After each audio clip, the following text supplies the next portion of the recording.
njagala Oulanya mugambe Oulanya wali wa UPC ebbanga bwe lityo maze mwenali gwe ofunye ne bakumalirako billioni zino n'ogenda ne bakujjanja oba kabina oba ojjanjabidwa mitima walaba kye bakujjanja naye abalugwala banno obalese otya basaze omusango gumaze emyaka oba emeka nga Congo yatuwaabira mu UN court nti bwe twagende Congo mu 98-99 gavumenti ya Uganda teyabba bubbi mbaawo ne twabba embaawo twabba gold twabba diamond ne tubba n'abakazi baabwe kwa bamanyi bana Uganda muri basiru baddofe ne bababba. We don't care. You don't care kubanga kati okuva kwero si one okuva kwa waguru abantu balina power otende okubanga ova mu lulyo lulangira lwawe. The more these people stay in power the more je bagendo tukamula otubba because it's expensive to them to stay in power. But daba China oba ebyaffe byonna lwansonga balabyenga Ethiopia prime minister wayo babadde bamutwala abatigri nga bamukuba bamutwala China nekwata ebyokulwanyisa ebyakabi byotalabako ne babiwa omusajja nakuba abanansi ba Ethiopia live n'abasura wali bamunyiza. That is the cost kyovula aba wisdom aserokere encha nengamba travel document zange na biche sibirina. That is the cost okulwanirira eddembe ly'abanna Uganda. Tiwaliwo abatasula omutango gwe doctor aliyo kirowozezaako nti nsobola okutula naawe nga naye travel document zange sizirina.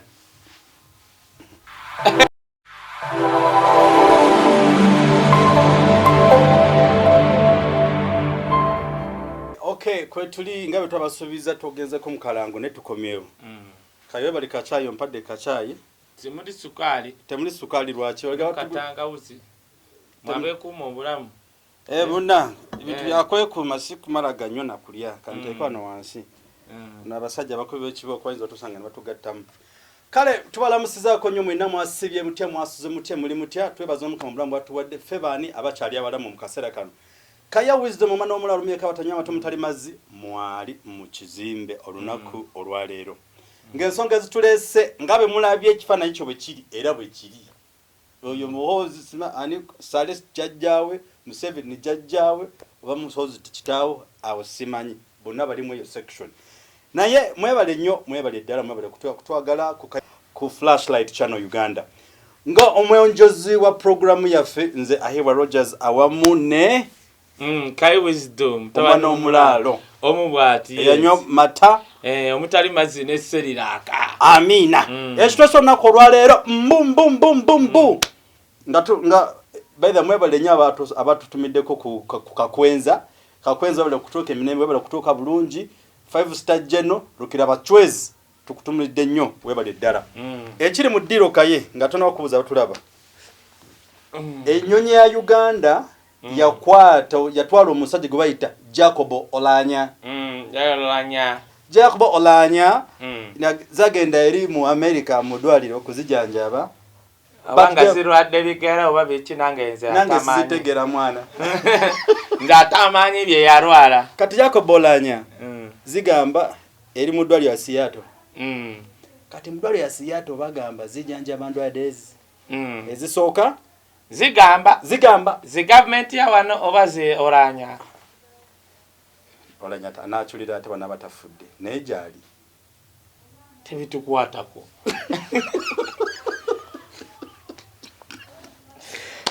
oli abadde speaker waffe bitukwatako zigamba zitya zirwadde endwadde ya abiri zigamba zimuloga oba ani ezewa Oulanya zigamba mulwanyire waffe Oulanya pamba parliament zimwadde obutwa mbuzi member parliament awadde Oulanya butwa naye eddwaliro zibimutute zijanjaba ndwadde ebbiri bw'oba bali bakulya kisiyaga oba kaza that hospital zijanjaba ndwadde kati oli answer gwali answer muzungu talimba muzungu apana kulimba kati Oulanya gwe kankubulire muzungu akutwala mu ddwaliro ng'ejjanjaba bigere eba bigere specialist yaki ya bigere bogenda mu ddwaliro ya kanso bakujanjaba ziki ebagamba nti bagenda kujanjaba binayo eba binayo kati Oulanya bogamba Seattle in full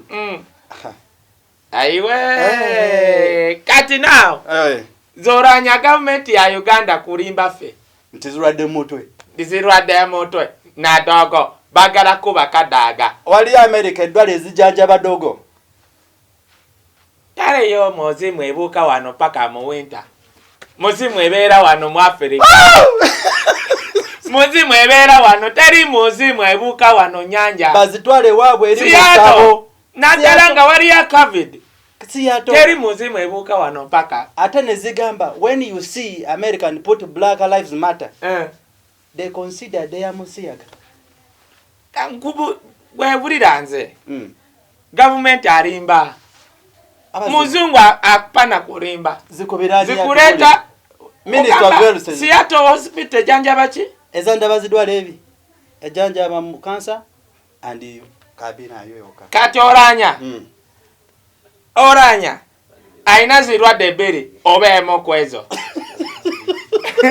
Oulanya zirwadde bbiri azirina obeemu kwezo kale ogambye endwadde eki zibiri eddwaliro eyo yalimu zejanjaba zikansa tezijanjaba nabinayo kati Oulanya either ebinaye nazimu kansa ezimu zituufu oba bbiri nga binaye enfu ndwadde oba zikansa ani mwogezi wa GC government of Museveni I should call this person naye mulwadde zonna zirwadde bagambye eddwaliro lya muzungu eyo gyalimu Oulanya zijanjaba binayo na kansa oba kansa era kati walaba si eri Seattle assistance for cancer kati Oulanya zi government ya Uganda kulimba peke kati Oulanya gwasaba amusabire binaye oba kansa zidogo teri dogo edogo bakuba Rebecca kadaga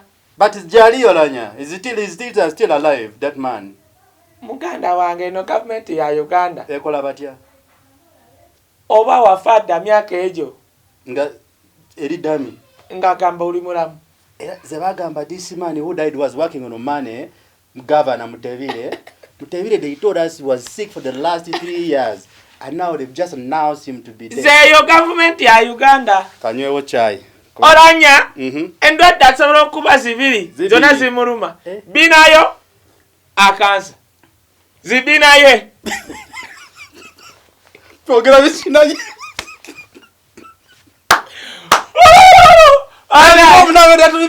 Gamba omumu bali mu biseera bya kawungeezi kituufu kati no kati kankubuuzi waliwo omuntu omu kati aligenda bwati kasitalifa abantu bagenda kwogera Uganda will be speaking in many languages na buli muna Uganda ne wali batamanyi luzungu amanyi kale gamba olunyankole lulimi olu ogenda kulaba na Uganda bagenda kwogera in many languages buli muna Uganda agenda kwogera olulimi lwayagala ng'alotabula osibwati nayogera olusipani ng'olotabula waliwo omuntu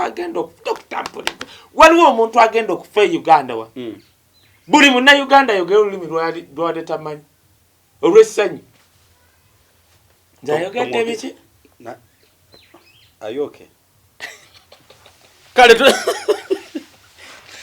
Motsanyo tubadde tukyaliddeko abawala nyanga tubagumya abagira baguma omusajja jali mulwadde naye bimuluma nange simanyi kiri kitya nagamba Dr. Musene twali naawe nagambe message yasala buli message ya $8,000,000 nemba gambe eddwaliro mu America lisinga okugireza message bakozesa mu laboratory liri Texas bagende balabe teri message esuka $8 ekinene nnyo 10 naye yagamba ndoza 8 yagamba yalaba $8,000,000 no yerabira nengaba na Uganda yugogo genda okugolinga emmese yakulaga emmese okay eno message bamuuza bwe bati gogo bakwe price kubanga abazungu tebalimba kati omuzungu waba yakutadde mu ddwaliro nga lijjanja bamaaso libajjanja bamaaso obwembiri tojja they will refer you somewhere else kakati oyo wongamba nti Oulanya bamututte mu ddwaliro Seattle gogolinga lijjanja bati genda go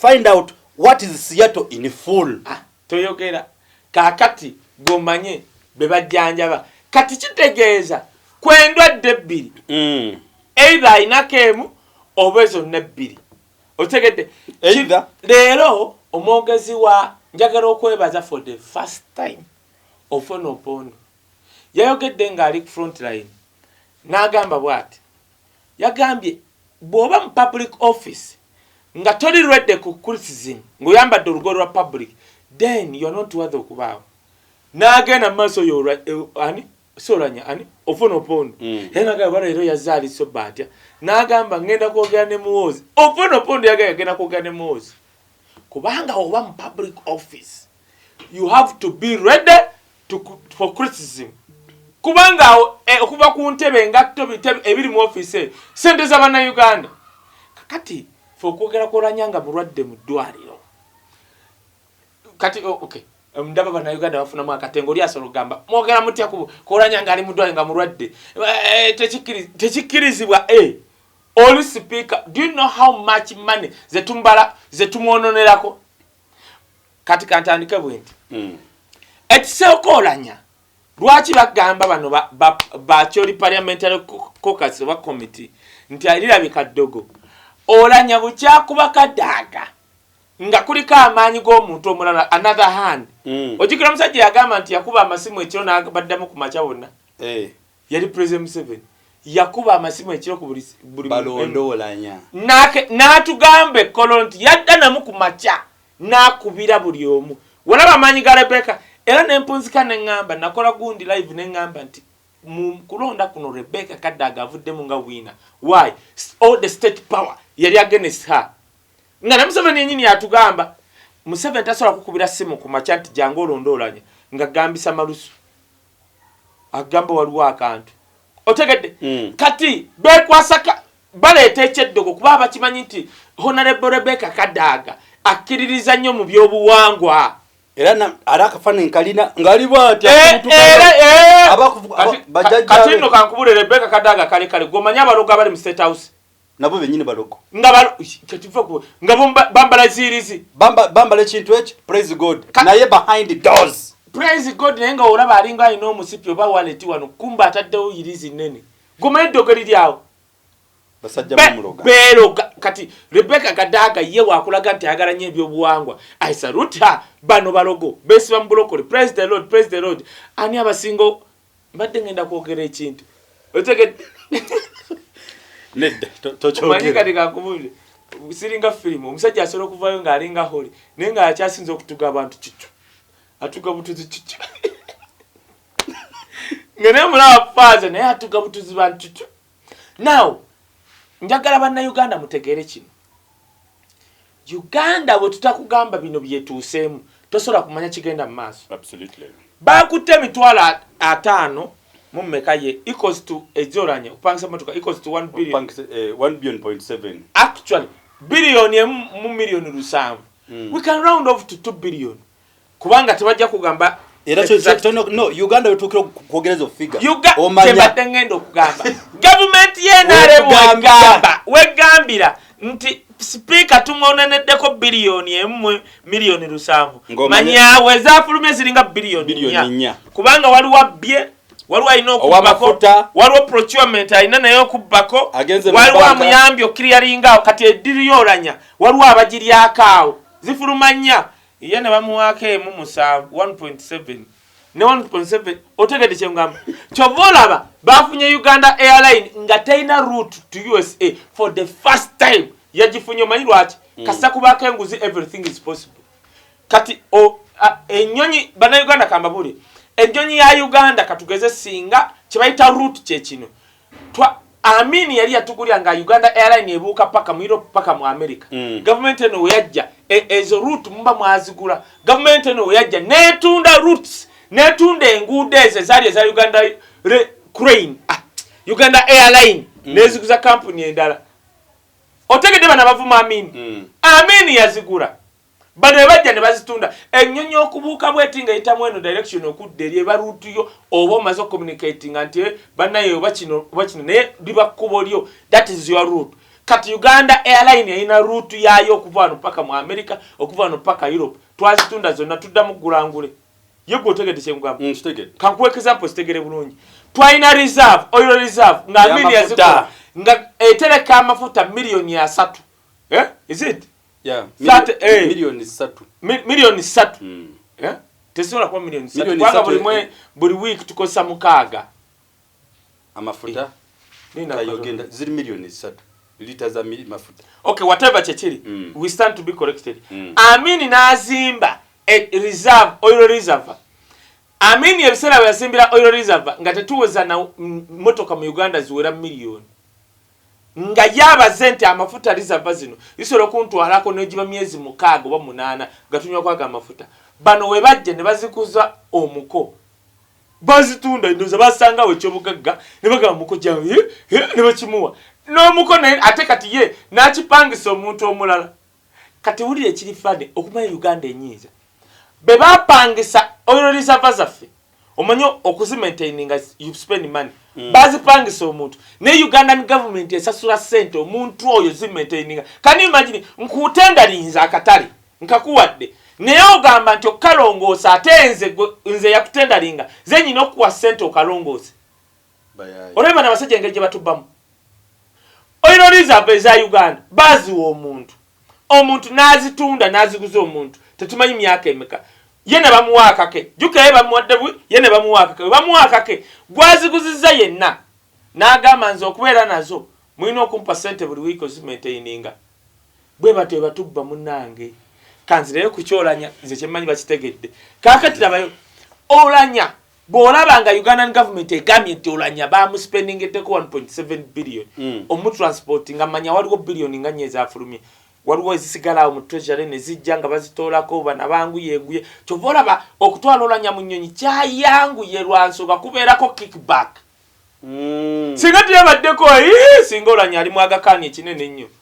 Naye kati Uganda Airline ebadde tekkirizibwa ndoza kanjogere kino kuba kuvano paka mu America. Actually olaba route gye yakutte they tell us from here to Greece to USA. Ka route mpanvu nnyo. The shortest route that is from here to Dubai, from here to Qatar, from here to where? Osegedde. Naye batute long route ne batuuka. Lwaki baakikoze batonga bangwa. Watekedde kuba reason. One, esoose njikuwadde. Kati walabika wafulumye nnyo ne baziryako nga kati naga musajja katugende kasatu gaggawadde. Eyo kyayangwe lwansonga kwaddeko kickback. Ekyokubiri kino nno kikulu ton wood so kontunuli endete ekyokubiri njaga batusibe ffenna. Ekyokubiri kiri nti basobola okuba nga omusajja bayangwe naye nga tebatwala Oulanya. Basobola okutwala delete ate sikiddamu. Bannange ebigambo ebyo mbyejjemu leero bakusibe wekka nga yafadde abatwala mu anedda nze ani agambye okivune nze nkyogeddeko kikoze ngai mu luzungu kitegeeza ki ogambye ki nze njogedde kya luzungu ayogere byoga bajja kuteeka okay ate kati nze ngaido kiddamu nze kakwenzo ogambye ki waliwo wana abantu kati kankubuuli waliwo abantu wana abafa olaba n'omusumba Ssenfuma baatugambye Bishop Ssenfuma yali yafa weeks 2 naye nga mukazi we tayogera nga yafadda nga naye omanyi kitayogera omukazi omulokole nno bamuyita Favour Ssenfuma ng'akyakuŋŋaanya ebyobugagga bwe biti ebyabbamu nga yafadda omusajja yafadda tuba tuli awo n'atuga musajja yafa covid tewali wadde ebbaluwa eraga nti yafa covid twabategedde kati olaba kiba ku Bishop Ssenfuma omulokole golowooza ono aliko enjawulo otegedde. Now I would wish Oulanya okukomawo Uganda nga mulamu. Why? Tugenda mubuuza ebibuuzo nti Oulanya gwofunye chance ne bakutwala mu America naye abalugwala banno abafiira eri mu ddwaliro lya Sima balita acholi balita bataye balengera kogera acholi ini balita bataye ddwaliro ate naligenda whatever that referral hospital mu north erina mu ggulu gendo gituuke mweringa kisaawe kya nakivuwe kyali nga Hampton nakitwala. Yes, because also I know that place that Oulanya our members are fake. I want Oulanya to come back. We tell him to go and repair the innovation of those hospitals. Njagala okulaba Oulanya mugamba Oulanya owulira otya nga balugwala banno nga bafa eryo ddwaliro twalituuka mutwali tuva Nimule boda ya Uganda ne Sudan katwalina munaffe omulwadde ne tutuuka wali nafuluma ng'ebiseera mu mask tezinakujja nengula akatambala bwenti nensiba nendyoka nkomawo nga oyingiramu ng'oli nnomo ng'obadde toli mulwadde osobola okula njagala Oulanya mugamba Oulanya waliwo UPC ebbanga bwe lityo maze mwenali gwofunye ne bakumalirako bilioni zino n'ogenda ne bakujjanja oba kabina oba ojjanjabiddwa mitima walaba kye bakujjanja naye abalugwala banno obalese otya nenga kituufu otegedde dokita kitegedde era issue eri nti kyobola abantu bano bo dokita nagamba nze we na supporting la president Museveni nali siri kidoli oba kidomola kyobola sina record nti no yakwata sente waliwo yapa sente nezikanyuga oyo omuntu omu ne mugamba nze tebampa bechita batya if you want to give me money give zino nzirina nezimukanyugira nembijukira gwazikanyugira inze na supporting nga president Museveni nenga siri kidoli oba kidomola jukira that time yes I was objective bana kamba bulire Oulanya njagala kimbuze kyokusatu Oulanya njagala mubuze how does it feel ne bakuteeka mu ddwaliro nenga bana Uganda abatuuze baayo bali mu kwekala kasodde Uganda how does it feel I want to ask that question to Oulanya neze nebuza oba kiri ababawulira batya daye wamwe anti kakati kyenkugamba dokita abantu mu Uganda bakwegamba abantu era nze do you know omanyi nti no bano bagaye bafuna abakumi naye bagenda nafuna abakumi abagenda okuyimira ku bitanda byabo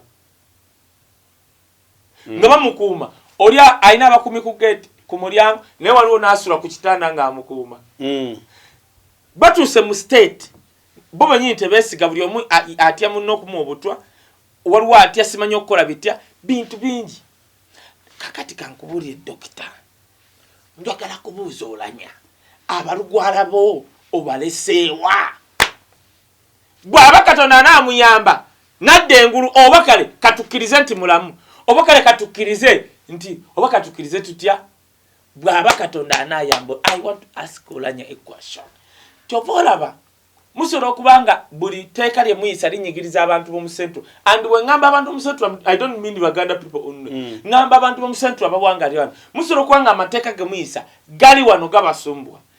But at the end of the day, Oulanya, bw'oba toyisiza mateeka ganoonya ddwaliro ly'erubowa ganoonya eddwaliro ly'erubowa gwe kati kansobola okubula dokita waliwo yona ekisesa tuliyona tulina abantu bameka okay wulira kino ekintu dokita twaleeta omukazi twaleeta investor eddwaliro erubowa ojjukira gundi yano twaleeta erya 4 trillion twaleeta investor najjawo erubowa okuzimbako eddwaliro bwe yajja erubowa investor ne tumuwa ettaka ne tumwewolera sente wuli ekintu kino mu Uganda no African Development Bank oba World Bank one of the two I stand to be corrected ne tumwewolera sente omugagga investor ne bukya tumuwa sente dokita wadde nejjinja n'erimu Jozi bagenda okulirambula aba member of parliament bali bagenda kubatta kuliko ba sikali kuliko ba LDU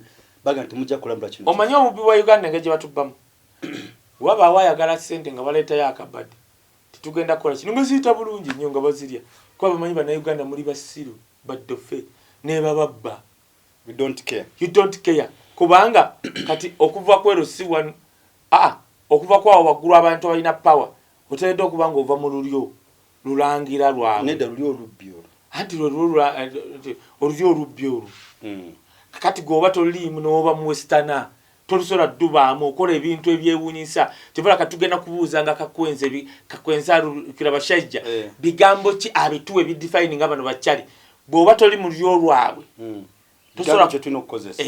tosobola kubba adhani leo chabijuke ebigambo bye anjukira mu kiri chamchas ni kompompo kwa chakajjuki ni kompompo oli omwana inavuka otegedde so Oulanya bwaba mulamu I wish him well Oulanya bwaba akyali ku kyuma njagala awona akomewo Uganda nange ndi omukwa kuba na Uganda aba demanding Oulanya ajje you have come back negwe bakubuusiza mu nnyonyi eya Uganda bononye sente z'omusolo yes obonye n'abalugwala banno kakati kankwe nekira nje kyenzikiriza eri government yaffe neine ebintu byekola neyerabira nti yakikola ojuke baali bagamba nti ennyonyi ezo za muntu ennyonyi bombardia za muntu era ne bakikakasa kwolanya nti twapangisiza ennyonyi emitwalo ago aga dola mwagipangisiza kwani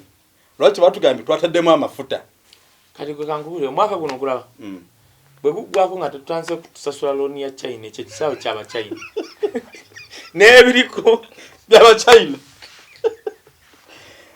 nange ate kati nkubule gwe okyali ku nnyonyi tuli ku kisaawe ate waliwo omusajja eyazze yali akolamu eyo sisima ebitya kampuni y'Abachina yajjeyo ebyama ne tutya n'okutya yali ate nga mwositana yajjeyo ebyama ne TV teri TV ebikuba kwa TV zitya ojja kwogera ebintu ng'okwata mu bakuli ya boss bakuba bakusse lwaki kampuni ezo ezikola ezo contract ey'okukisaawe nawa omusajja yajjeyo ebyama engeri Abachina gye babbye Uganda kankubule dokita nga tuva ku nsonga eyo dokita the more these people stay in power the more gye bagenda otukamula otubba because it's expensive to them to stay in power badidde Abachina obbaawo ebyaffe byonna lwa nsonga balabye nga Ethiopia prime minister waayo baabadde bamutwala abatigri nga bamukuba bamutwala China neekwata ebyokulwanyisa ebyakabi byotalabanko ne babiwa omusajja oyo nakuba abannansi b'Ethiopia live n'abasuula wali kati ojja kwesanga zino ensi za Africa ez'abadictator zigenda kugabira Abachina n'abazungu buli kimu kye baagala nga bamanyi mujja bataasa nga babatwala. That is the cost we are going to incur nga bano bagayi bakyali mu bukulembeze. Ate eyo cost tegenda kwawula ba western ba eastern ba northern ba central na buli omu agenda giwulirako gwe genda mu western Uganda yaffe era kakundi akavuga mpenkonyi okalabako ku Christmas na weekend nga bakoze guni ne olaba western abalala kibale bajja mu Buganda batunga engato bali mu butale bakola batya they struggle fenna kati wano negoba wa t-shirt ne 10 ne 15 amafuta bagongeza fenna ate kati walaba basa zigenda mu western region zibasingo sera nze wizido mu nkoma mpambi abinkwatako katitegeeza buli yasiri wala bwatu wagenzi okay leto ekintu ekya ngatusibula tuna tokumaliriza Oulanya otugenda mu Bible next week wolo byengendo zura neta abantu bamanyi wabana akyali mulamu bwaba akyaliyo bwaba because nze nsaba abe mulamu ajje wano mugambe Oulanya kicho ogamba banodhana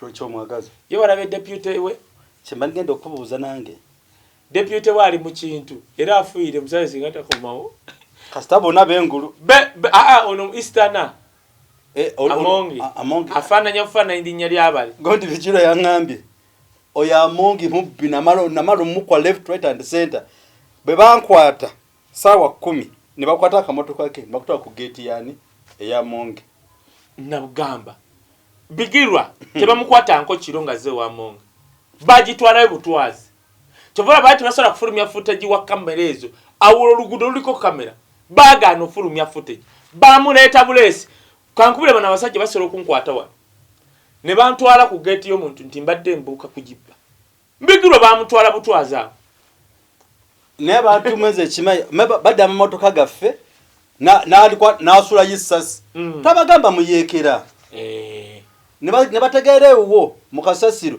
ne basola yakantu ledako gwetawazino olabo ya musajja gubajje mu gundi septic tanker gwe nojja boti notegeera nti mu septic tanker mulimu omuntu goza lwaki aba bagagga we bati kivula abagagga bawano kizibu musala nga awagira opposition nalabye Angu Gashumba nga agamba avudde mu active politics n'agambira ye kizibu okuwagira opposition why yali mugagga nnyo nga alina turnover ya 1 billion yagenda okukakkana nga ngane million 5 taziraba that is the cost chovula ba wisdom asolokere encha nengamba travel document zange na biche sibirina that is the cost okulwanirira eddembe lya banna Uganda ti waliwo abatasula omutango gwe doctor aliyo kirowoze zako ndi nsolo kutula nawe nga ne travel document zange sizirina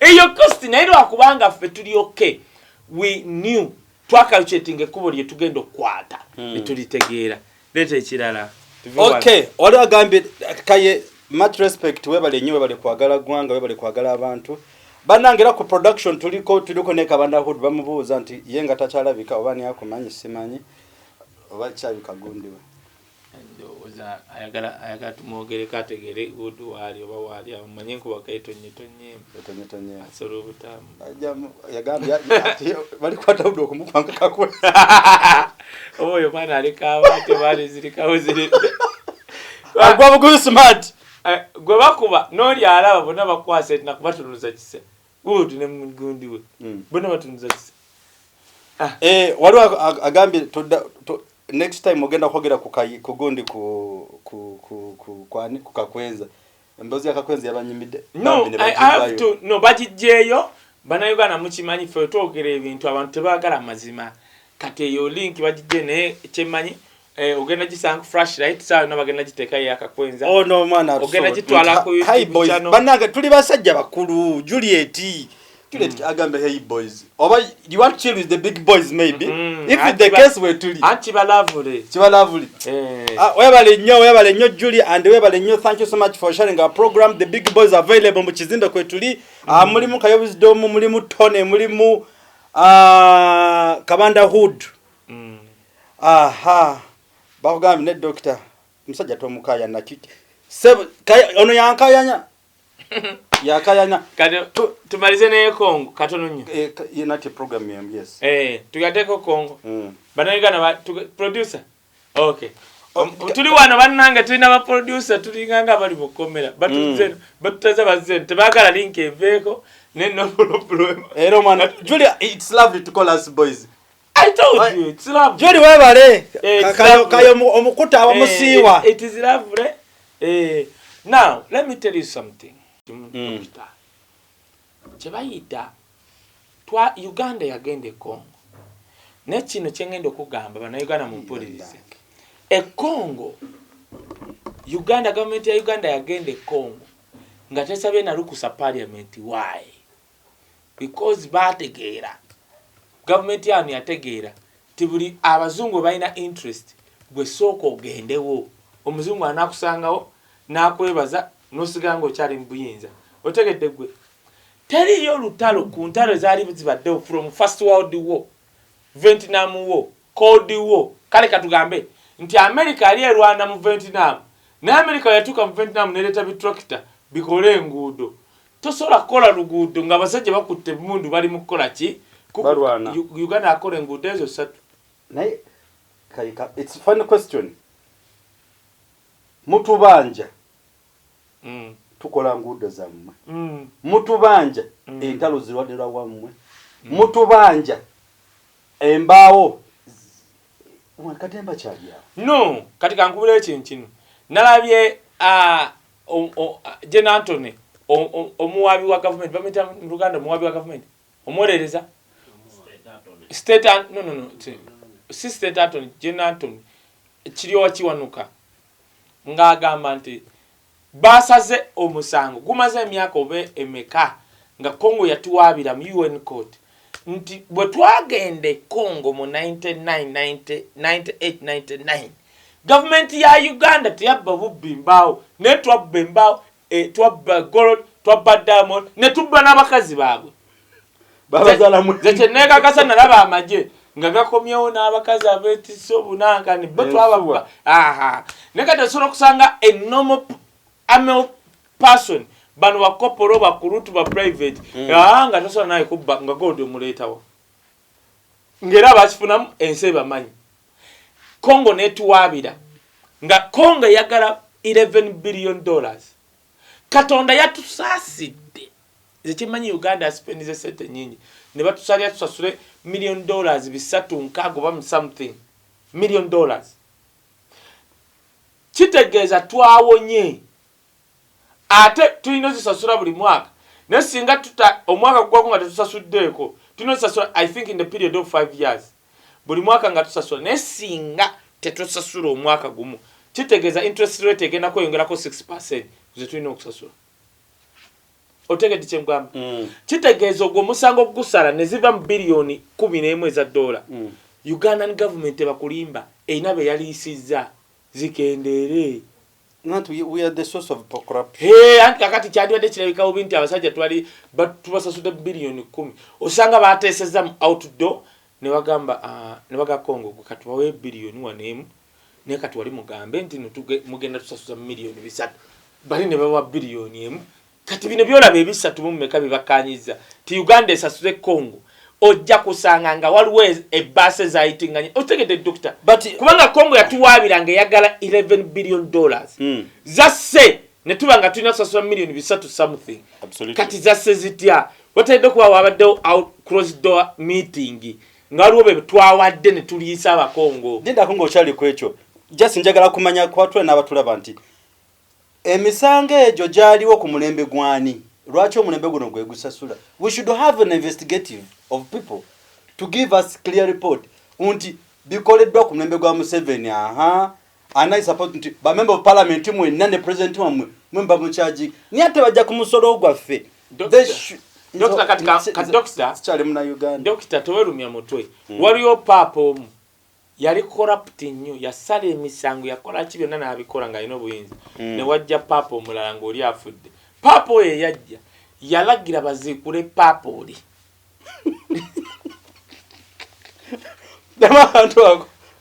waliwo papa yali corrupt nnyo nabba Vatican n'akola naye ng'alina obuyinza Katonda n'ayamba n'afa bwe yafa ne bamuziika ne balunda papa omulala papa oyo gwe baalonda kye yasookerako nga yakamala okukwata obuyinza yagamba ngambye muziikule oli papa ne bamuzuuka ne bamusimayo ne bamuleeta mu kooti n'agamba ngambye mumwozesa emisango ng'akalambo ke kali awo ne bamwozesa emisango gy'obulyake gy'okukola byonna jjukira bapapa b'eddaabwe babeeranga nga bapresident yali Empire Roman Empire kati emisango gyazi bwe gyasinga oyo papa gwe bazuukira gwe bajja mu ntaana kati ne baga kimusinzi oba jamuka muvi ne baga tumwe kirabo kibonerezo ki papa ono yaliko machi yagamba mumutemeke engalo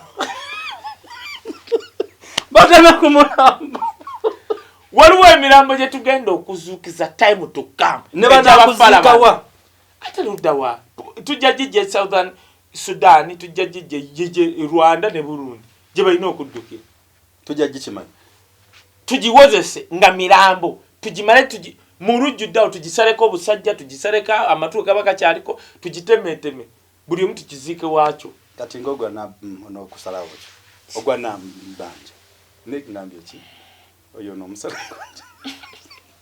muleko yagira avuga obugaali bwe ng'akuba n'ebikonde bye nabulanga akola agira agwa ku bitebe bye naye otegedde tulina abakulembeze be tugenda nga bafudde nyina emirambo gyendaba gye bagenda okuzuukiza otegedde ababba Congo ensi bamanyi muna Uganda yagenda osasula nze ekisinga okunnuma sente basitaginga namwe abali ebulaya namwe bagenda bachaginga sente zino binnuma nnyo naddala gwe Serunjoji Hamed omusajja wangalidde mu katoyo naitava ensi ezimu bwe zigenda okulwana America wejja okulwana mu Afghanistan America ng'eggwanga Omumerika ennoma America niyafunamu bulola ba America ng'egenza okulwana n'esindika America Omumerika ali mu America yafunamu emisolo gikka balina ebintu byafuna wano amawanga ga Africa naddala Uganda gagenda mu ntalo waliwo ba individual bafunamu tolira bakikyuse Uganda eno government etuvuga advance otegedde so tumaliriza sama comment tujja kukyongera kusoma comment tugene producer tuli bubi tugene otegedde okay kati olutalo lw'Congo njaddu kwatirako ndusunsule bwenti ojja tegera ngalwe gye bagamba okusima enguudo ngalwe ebizimbe biri kukuba ebizimbi ng'ongamba mu ADF ng'ojja bwana buto wa myaka 8 naye ng'otutte emizinga onatera kutola mizairo George Karamaji George Karamaji thank you you join and become member of this program of this channel such all of space I will join of okay member you can support us in all ways you want ngabo tugambye osobola kozesa na namba ya Kaye waliwe namba yange wano you can support us in the style you would wish to do but we appreciate thank you so much temujango uko ekyokubiri where is mukuba bias tujja kumuleta anytime Kaye bakwagayo bakutumiddeko nnyo. Thank you so much for the awesome program. Dear brother Kaye Wisdom and Aheba Rogers, thank you so much, always keeping us informed. Tukuzemu Hassani Mulinde Salim Sale Rwagenda if you banange Kaye gamba byose muze yakanda he muze yo Salim Sale bamuliko Mulinde Salim Rwagenda okuwaluka.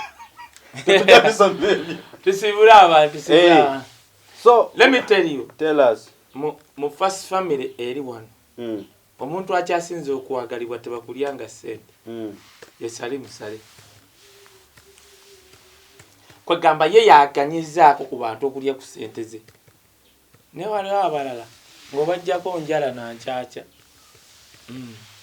Salim Sale yajja wano ng'afuuse minisita wa microfinance bonna abasuubuzi abo bali mu Kisenyi yabawolawola teri yakomyawo sente n'atabasiba kyova Salim Sale n'omukwatako wano mu Kampala sente tomusobola waliwo awo abbe yawola sente ng'okimanyi nti Salim Sale yabeerako minisita wa microfinance.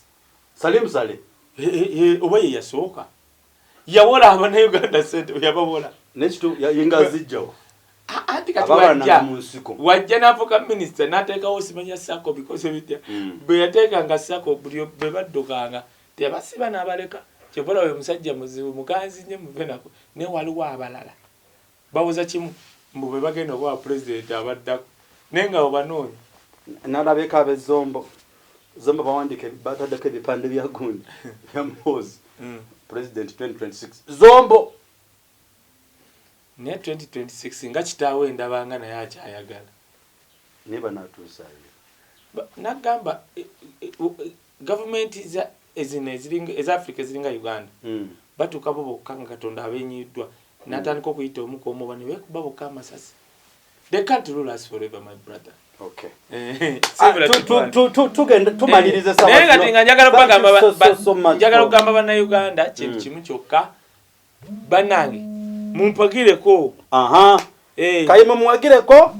Namba yange bulijjo njibawa njagala tonkubiranga kale mbuuza naye nkubiranga nga bwizidde omunyi n'emitwalo gyange 10, 25 kakadde njagala nyimirwe nga nziryako nange mbe hapa abasajja mbaga ndi mbagamba abasajja batukwata traveling document na bitya mumpakireko enamba yange bulijjo mbagamba eri 070 M ana mumwenda ana asatu mumwenda 0701 49 40 39 mumpakireko nange nsika ku kifi Valentine yinejja. Okay. George nagamba nange kanjikuwe. Kayisome yange nsome iyo. Sikwata namba naye yange ogikwata lwalutalo. Okay. Enamba eya ku flashlight channel Uganda jimusobola okututukako nga musabe no kututukako eri 0 eya M10 yetubata kugicupule yabalema. Eri 077 chenda mwemu 5 mwemu nkaga mutano 0772 915165. That's direct from the flashlight channel Uganda. Eya hood point mbya bakufunira ku namba ki. Ayaji atuandikira mukaguni. Kati tujiruandikira waniye. So kindly mwebale nyumwebale dala. George kindly please, that's the number. Thank you so much for supporting us. Juliet, Kaye, please. I have sent you lunch right now. Okay, on your phone. Okay, thank you so much. You too, say. Julie, dinako. Julie, webale. Tutuse bulungi wano. Era webale nyo dala. Julie, bannange bannayuganda mukolenga Julie wakoze. Ngenda gena ntumye milkshake mutabani wange aliye ku pizza era onno kale thank you so much in this katranka na yogereko kayisirika linda ko gwensomene namba ya Wudu tosoka kugira ne Wudu alinga gundi musawo tukola ne point media enamba point media gobeta Wudu mu mujabala babano eri 070 7 10 19 0701 70 10 99 oyo Wood YouTube channel Okay. Awo nno kale omunzizizaamu amaanyi. Nemu baneze kakabuleze ndimwetegefu okumpa ku ssente nga wenzigwako gundi. Tebannakutwalako passport. Passport ojjako olempya. Nze gwe batutteko passport wamma ttone. Nze nkyakaaba Buganda wange naye nga kyonna temweralika bannayuganda anytime this year mumanye nti nkutuukako wooli. We are going to travel, don't worry. Okay. Fauzia Namubiru webale that smile osesem bulungi nnyo nange nenebaza mwebale eno live show yo tugenda tukujokoma juu tuyanziza nnyo tugenda kukirya tukute kayogenda kungenda ku property nkyogera ndi mu kamera wamma Julio waddenze sibani ewaddenze wayagala bawa sindika sope namba ye ate kakati ku mitwale 5 tukole lunchi tone kidire cyandika jigawana abasajja abakuru obadde otya kale yogere yetuva basanga jega kwogera ko no mwana go bakutiri Jody eyange ojimanyi no mulala yagala kuwa Kaye leka asomena sirika olabe kisa abantu doketa nati nze kisumuluzo soko kati kisumuluzo topayo bere kisumuluzo ne kufulu kati genda mpola kansa bandi ayagala okumpa enamba bamuita Walaira Dani so jiwandikawo Walaira Dani jimwandikire kwandikira Walaira taba watima wandika 070 nze wendi 070 0 wandika ana mu mwenda asatu mu mwenda ate no producer boogera kale kale naye bannange namba yange yeyo 070 ana mu mwenda ana asatu mu Namubiru webale nnyo sure enatero kugwa but thank you so much for supporting us and thank you so much for keeping us live and kicking all the time. We appreciate your support. Bagay tukoma tugenda kubimura mu katono. Tugenda kumulamu ko tukomeo George enamba za fezona ziza yakaye yiyo eyakaye eyemutieno no mugagga yaroja feza abavuza Airtel zizi nze nagambo yavuale mbo mwanja vuwaza government yamu nze nache kiri uyo kitaawo jajja bonna baba buno mulembe gwa bo mulwaniridde buno mulembe gwa kwega nabakitaffe kasaba kitaffe gwobuza budi kasa kitaawo kastora kitaawo ngawabyemu mu bikolwa mtegeera muki. All right, Chikome Kagambe, thank you so much for the presentation. We really guys appreciate you okubawo kwamikwe kutubezezao but don't forget to keep sharing this Musharingano program. Please keep us live, keep us kicking such that we can do everything better. We are what we are because you made us what we are today. Singa temulibo tetwali baddewo. Mwe mutuwa amaanyi agakomawo enkeera. Ate obwo singa tugamba omuyimbi omulungi yenna buli lw'omufuwa ssente enkero mu amaanyi agayiya n'akomawo mu ddiiro. So what do I mean? Mwe mututambuza amafuta mugatuwa. Thank you so much baby Sarah. Thank you so much Momo. Thank you so much all our friends all over the globe. Chikomeko Daniel, thank you. Julie. Kaidamu egani.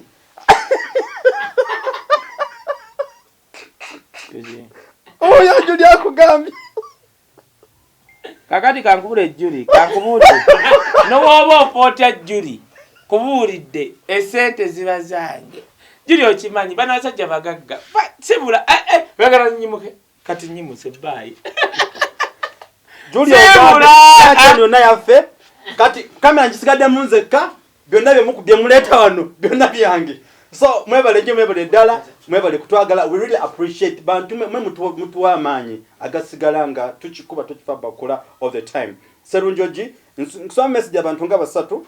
We have to recognize your presentation okubera mu following. Julie gwe kabejja abadde wano nako lwalero. Fauza Namubiru, thank you so much for being with us. Mbwawe James Mugenyi Godfrey Serunjoji Hamed Hassan, thank you so much. Nakandi Teddy, thank you so much for loving us. Nadi Shozi, fantastic, thank you so much for being with us. Ezo byonna bingi nemwe namwe namba tumiddeko temujjango oko. Nyoroke, God bless you. Koronye Pauline, thank you so much. God bless you. Next time, same station. Bye. Bye-bye.